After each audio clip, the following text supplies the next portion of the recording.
pagi buat anak didik ibu kelas 12. Sampai ketemu kembali di pertemuan kali ini. Di video pembelajaran kali ini kita belajar tentang struktur teks editorial. Nah, sebelumnya kita belum mengenal teks editorial. Kita sudah belajar mengidentifikasi fakta dan opini juga. Sekarang kita akan mengidentifikasi struktur teks editorial. Nah, struktur teks editorial itu hampir sama dengan teks eksposisi.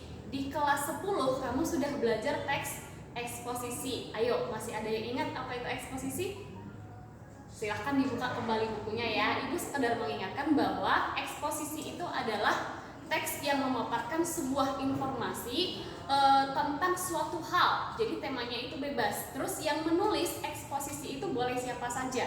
Nah, perbedaannya itu dengan editorial hanya terletak pada penulisnya. Isinya itu sama-sama memaparkan sebuah isu tentang sesuatu hal atau topik apapun itu. Hanya saja bedanya apa? Kalau di eksposisi dia boleh ditulis oleh siapapun. Kamu bisa menulis, saya bisa menulis, orang tua kamu bisa menulis, atau siapapun bisa menulis eksposisi.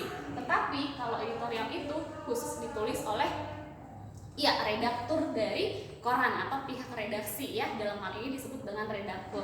Nah, kenapa ibu katakan tadi sama? Karena di dalam eksposisi itu strukturnya itu ada 3. Apa itu Bu? Ada tesis, argumentasi, sama penegasan ulang. Nah, sama halnya di sini sudah ibu tuliskan ada 3 struktur teks editorial. Yang pertama itu adalah tesis. Nah, tesis itu kita mengingat kembali adalah gambaran umum mengenai isu. Jadi dia mengenai isu ya.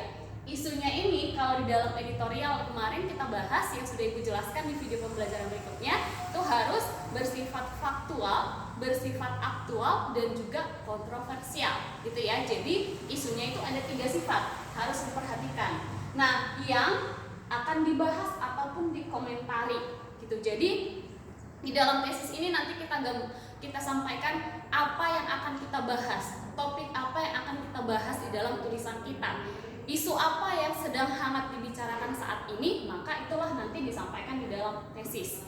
Nah, contohnya gimana Bu? Nah, misalnya dalam hal ini lagi hangat-hangat yang dibicarakan itu adalah tentang Undang-Undang Cipta Kerja atau disebut dengan Omnibus Law gitu ya, Omnibus Law. Jadi kenapa nanti topik ini lagi hangat dibicarakan? Jadi hal-hal seperti itu alasannya nanti disertakan, dituliskanlah itu di dalam tesis gitu.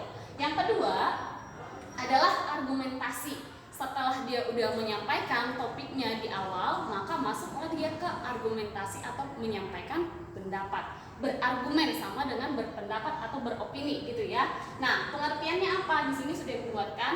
Itu adalah inti dari topik pembahasan dalam bentuk argumen. Argumen itu sama dengan opini. Jadi boleh nanti pendapat pribadi dituangkan di dalam argumentasi yang disertai dengan bukti data dan fakta agar lebih logis.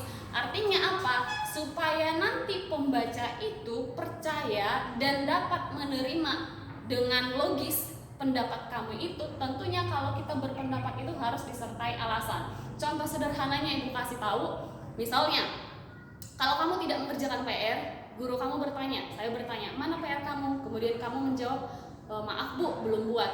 Nah, kalau kamu hanya menjawab maaf Bu, belum buat, si guru sudah langsung terima apa tidak? Belum tentu ya.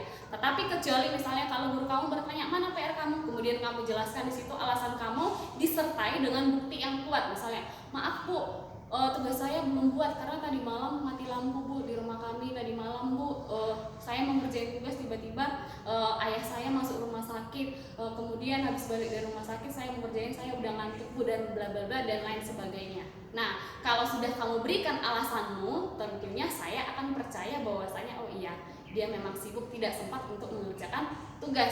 Nah, seperti itu jugalah yang dimaksud dengan editorial di sini. Jadi supaya orang masyarakat itu nanti percaya dengan argumen yang kamu berikan, maka argumen yang kamu sampaikan itu harus disertai dengan data yang valid. Dalam hal ini fakta gitu ya, yang bisa dibuktikan gitu. Nah, yang ketiga masuk ke penegasan ulang. Penegasan ulang itu adalah rekomendasi, biasanya berisi rekomendasi ataupun saran berupa kesimpulan akhir. Jadi ini adalah struktur paling akhir di dalam editorial.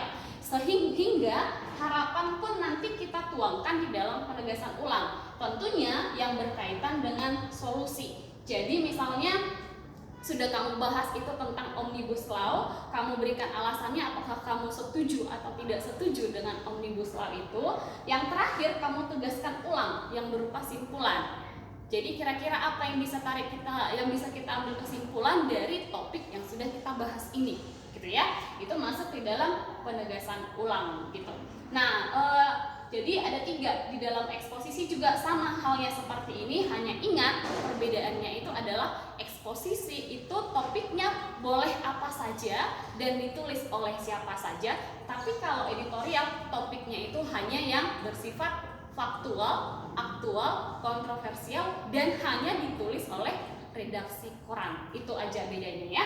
Nah, kita lanjut. Berikutnya, unsur kebahasaan apa saja yang ada di dalam editorialmu itu ada di sini sudah Ibu tuliskan ada beberapa. Yang pertama itu adalah terdapat kalimat retoris atau biasanya menggunakan kalimat retoris.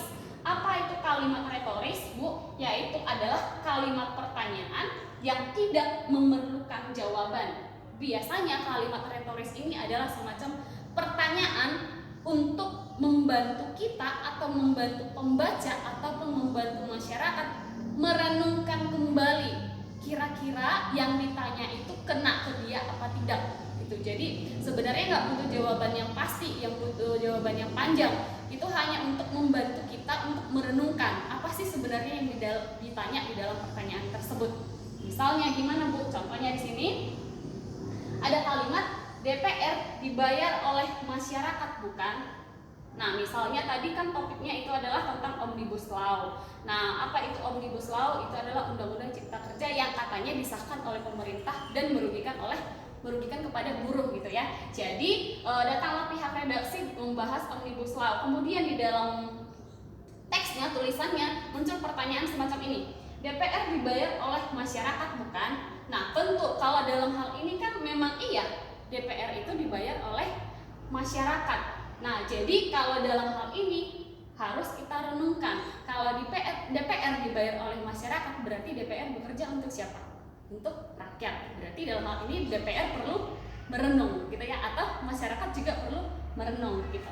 Nah, kita lanjut yang kedua, yaitu menggunakan kata populer. Nah, jadi kata yang dipakai di dalam teks editorial itu adalah kata-kata populer. Kata populer itu artinya kata yang dekat dengan kehidupan kita gitu. Jadi yang kita pakai dalam sehari-hari. Jangan menggunakan istilah-istilah yang sulit dipahami oleh pembaca seperti bahasa asing ataupun kata-kata ilmiah gitu ya. Kenapa? Karena kan tajuk rencana itu, editorial itu dibaca oleh semua kalangan masyarakat, dari kalangan rendah sampai ke atas, bukan hanya orang-orang yang berpendidikan tinggi yang membaca koran, tetapi semua. Maka untuk menghindari hal-hal seperti itu, kita pakai harus kata-kata populer. Misalnya nih, kalau kamu mau menulis kata beras, ya pakai aja kata beras gitu ya. Jangan memakai kata ilmiah yaitu Oryza sativa. Ya kan, kalau kamu pakai Oryza sativa, orang kan nggak tahu apa sih Oryza sativa ini gitu. Jadi pakai aja kata-kata populer yang sering kamu gunakan di kehidupan sehari-hari. Nah, yang ketiga itu adalah menggunakan kata ganti penunjuk. Kata ganti penunjuk ini ada 3. Apa itu, Bu? Yang pertama, kata ganti penunjuk tempat, kata ganti penunjuk peristiwa, kata ganti penunjuk waktu. Contohnya apa aja? Kayak ada ini, itu, kesini, begini, begitu, dan lain-lain, kesana, kemari. Itu adalah salah satu contoh kata ganti penunjuk. Yang ketiga itu adalah menggunakan konjungsi kausalitas. Kausalitas itu berarti di dalam bahasa Inggris juga kamu pelajari nih. Kausalitas, kaus gitu ya, berarti karena gitu. Nah, jadi konjungsi kausalitas itu maksudnya apa, Bu? Itu adalah kata penghubung yang digunakan untuk menyatakan hubungan sebab akibat gitu ya. Untuk menyatakan hubungan sebab akibat. Biasanya konjungsinya itu seperti ini. Ada karena, sebab, sehingga, oleh karena itu, dan lain-lain. Masih banyak lagi yang lain. Ini contohnya. Untuk lebih jelasnya nanti kamu baca di buku paketmu, di situ banyak contohnya.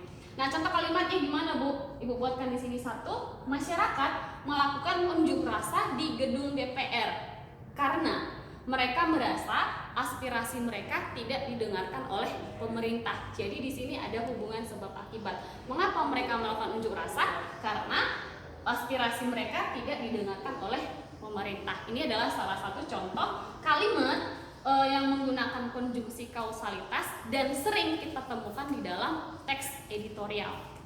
Nah, paham ya? Nah, sampai di sini dulu penjelasan Ibu tentang materi kali ini.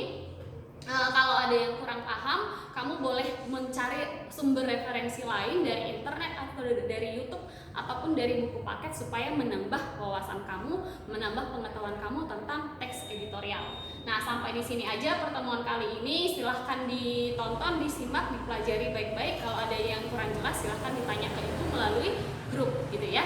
Nah, tetap semangat belajarnya, walaupun kita belajar melalui daring.